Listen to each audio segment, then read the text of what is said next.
All right, shalom, shalom, giving all praises, glory, and honor to Yahweh, Ba'ashem Yahushai, Ba'ashem Rakakwadash. Double honors to the apostles and the elders of Great Millstone who rule well. Peace and salutations to those who elect. I just want to do a quick video. I was reading a little bit in 1 Kings 14, and I found a good example of, another way how the Lord can deliver us, and save us in these times to come, because we know that we're coming into the time of Jacob's trouble where all hell's going to break loose. And we're going to be put in a lot of different circumstances that may seem unfavorable to us. It may seem that there's not a way out. But as long as we remain faithful, in the mind, in our spirit, as long as we truly, believe in Yahweh Ba'ashem Yahushai, the scriptures say he will not tempt us beyond what we can bear. So the Lord's always going to, Lord's will, I'll get that precept later. But, the Lord's always going to have a way for us to endure, man. And there's going to be a lot of different spiritual, intervening, if that's the right word. But you get what I'm saying. There's going to be a lot of different things happening in these days to come.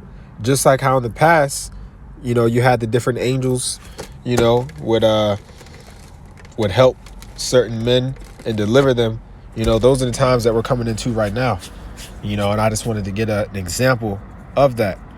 All right. So I'm going to get a little backstory. All right. 1 Kings 14:1.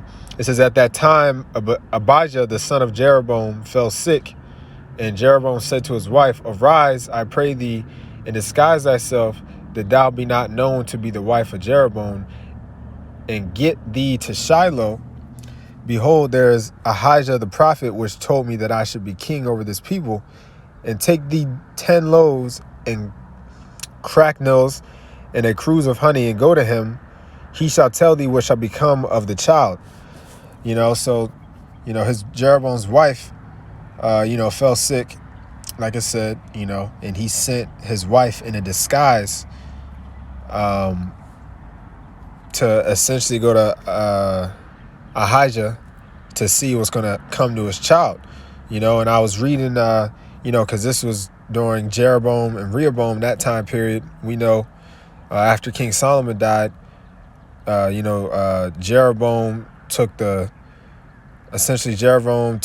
southern tribes, and Rehoboam took Judah, and Benjamin were following Rehoboam. And I was just reading a little backstory, and we know the whole ordeal. Jeroboam, Rehoboam. Jeroboam didn't want. Matter of fact, I'm just going to read a little bit of this article I was reading on it. All right, so Salakia, so I don't butcher it. It says, Rehoboam and Jeroboam were both kings reigning in Israel's divided kingdom. Rehoboam was one of Solomon's sons and king of Judah in the south. 1 Kings 11:43, it says, Jeroboam was one of Solomon's former officials, an Ephraimite and king of Israel in the north. All right. It says, while Solomon was still alive and Jeroboam was working for him, a prophet named Ahijah, all right, who we just read about, told Jeroboam that the Most High would take 10 of the 12 tribes of Israel away from Solomon's son Rehoboam and give them to Jeroboam. All right, like we just read. It says, this judgment against Solomon's house came because they have forsaken the Most High and worship idols. Along with the announcement that Jeroboam would be king, the Most High gave him a conditional promise.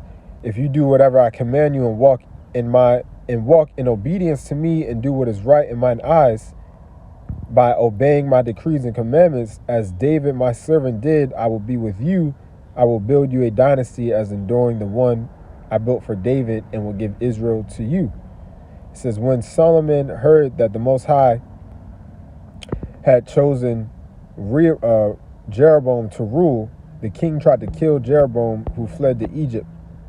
It says, after Solomon died, his son Rehoboam became king, and Jeroboam returned from Egypt.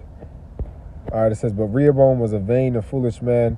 Now, I'm not going to read everything, but, when you read it, Jeroboam, when you read it, essentially what happened was that Jeroboam, like we just read, he took, the Lord set him up, and he took the northern kingdom, and Rehoboam and Judah and Benjamin, I believe it was, were the ones that stayed loyal to Rehoboam. Let me just make sure I'm right. I know it was Judah, and I believe it was Benjamin as well. Yeah, it says the people responded to Rehoboam's harshness by rebelling against the new king and making Jeroboam king over Israel. Only the tribes of Judah and Benjamin followed Rehoboam, son of Solomon. All right. Now, I'm going to go down a little bit.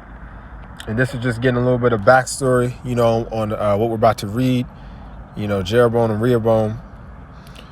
Now, I'm going to go down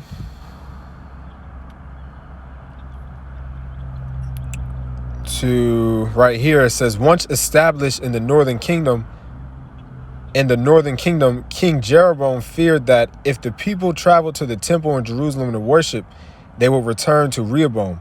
So he set up centers of worship in Bethel and Dan, building gold calves and telling the people, it is too much for you to go up to Jerusalem. Here are your gods.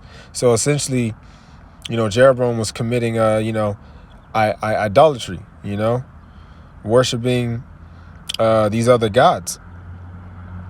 And I'm going to scroll down. It says, as Jeroboam was turning people away from the Most High in the northern kingdom, Rehoboam was turning people away from the Most High in the southern kingdom. So, hey, this was after, we had that 40 years of peace with King Solomon. But after that, Jake was being wicked. Now, what I'm about to read, just wanted to get that little backstory so that we know that the time period we're in. Now this is going back to 1 Kings 14. Jeroboam's wife was going to Ahijah to see what would happen to his child. Now I'm going to scroll down. Matter of fact, I'm just going to keep reading. At verse 4, it says, and Jeroboam's wife did so and arose and went to Shiloh and came to the house of Ahijah. But Ahijah could not see, for his eyes were set by reason of his age. So, he was getting old, so he had bad eyes. He was blind. It says, and the Lord said unto Ahijah, behold, the wife of Jeroboam cometh to ask a thing of thee for her son, for he is sick. Thus shalt thou say unto her, for it shall be when she cometh in that she shall feign herself to be another woman. So the Lord had an angel essentially tell Ahijah that, Jeroboam's wife was going to come in a disguise. And I just felt when I was reading that, I felt that was, a good little piece of info, because in these times that we're coming up into, man, you just got to think spiritually and use your mind, man. Who knows how the Lord can deliver us out of certain situations. All right. So here, the Lord had an angel tell Ahijah, because he couldn't see. He had an angel tell him that Jeroboam's wife was coming in a disguise. All right. And when you keep reading, it says, and it was so. Or no, it says, for it shall be when she cometh in that she shall feign herself to be another woman. And it was so when Ahijah heard the sound of her feet as she came in at the door, that he said, come in, thou wife of Jeroboam. Why feignest thou thyself to be another? For I am sent to thee with heavy tidings. And I just felt that was interesting, because, Yahweh Ba'ashem Yahushai can use an angel, to forewarn you of what's about to come. And in this scenario, it's not like he was in danger, but it's still a good example that you can use, man, to show you that Yahweh Ba'ashem Yahushai is going to be intervening in all types of ways, man. So if we're ever in a scenario, all hell's breaking loose, you may not know where to go. You may not know what's happening. The Lord, can send an angel to you and tell you where to go. Or you can send an angel to you and tell you, that, hey, somebody's about to come through that door in 5 minutes, so you got to escape out the back right now.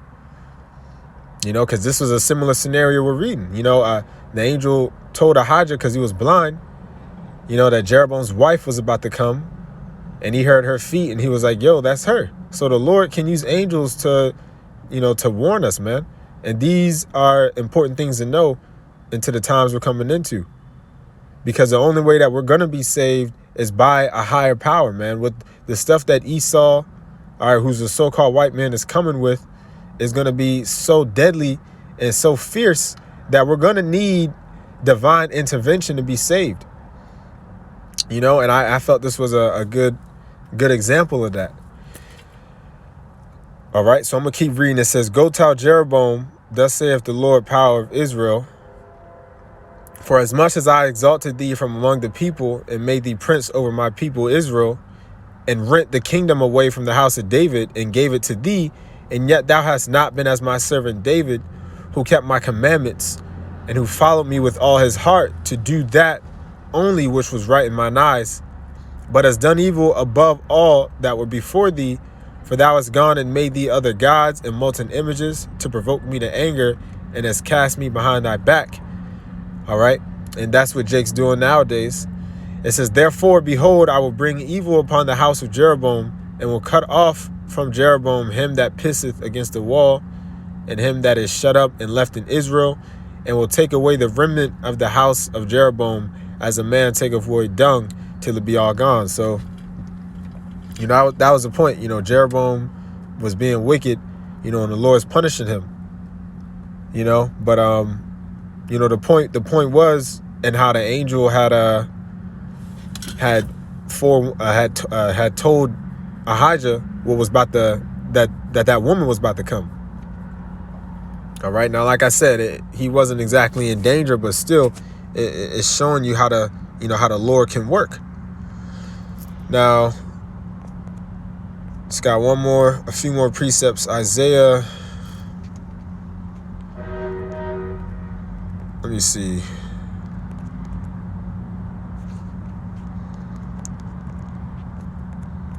See if I can get this precept really fast.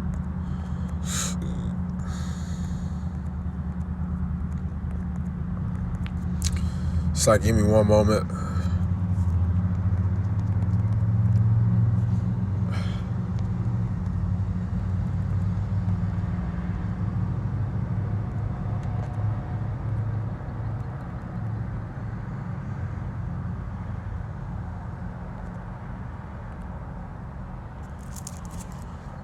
Damn, how's it go? I think it's Isaiah 40.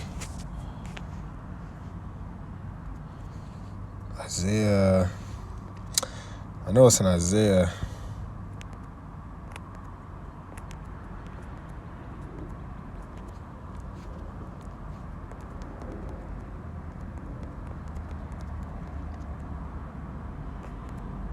Okay, here we go.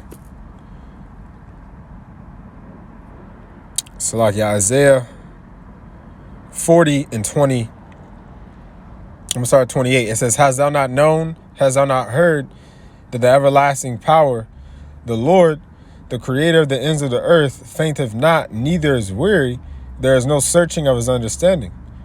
You know, the Most High Yahweh, you know, he's the Most High. All right, and his only begotten Son, Yahweh Shai. All right, you know, is a second in command, essentially. You know, so yeah, Yahweh B'Shem Yahweh Shai. Hey, they are the true living powers. All right. But verse 29 says, he giveth power to the faint, and to them that have no might, he increased strength. All right. Even the youth shall faint and be weary, and the young men shall utterly fall. But they that wait upon the Lord shall renew their strength. They shall mount up with wings as eagles. They shall run and not be weary, and they shall walk and not faint. You know, hey, what we just read in 1 Kings 14 was an example. You know, a minor example of that, but nonetheless, it was still an example, man. You know, and strength comes in different ways, man. And so, you know, Ahijah, you know, said he was old in age. You know, he couldn't see well. You know, and you may have certain brothers that are in that exact same scenario, you know, right now, because we're in this weak, you know, mortal flesh. You know, these bodies are corruptible. You know, hey, so certain brothers do have different ailments in the flesh. You know, maybe you can't see well. Well, you know, that should be a good precept, man. You know, the Lord used the angel to tell him who was about to come. All right. So the Lord giveth power to the faint, and the Lord can give power to the faint in multiple different ways. And that was just one example, you know, and that's what we got to always remember, that Yahweh B'Shem Yahweh Shai, All right, as long as we believe, like the scriptures say, have the faith of the grain of a mustard seed, then we can remove mountains or move mountains. So, hey, Lord's willing, that was edifying. I just wanted to, go into that, one example, man. As long as we wait upon the Lord, meaning have faith, the Lord's going to deliver us no matter what situation we're in. All right, so with that, Lord's willing, this was edifying, giving all praises, glory, and honor to Yahweh, Ba'ashem Yahushai, Ba'ashem Rakakwadash. Shalom.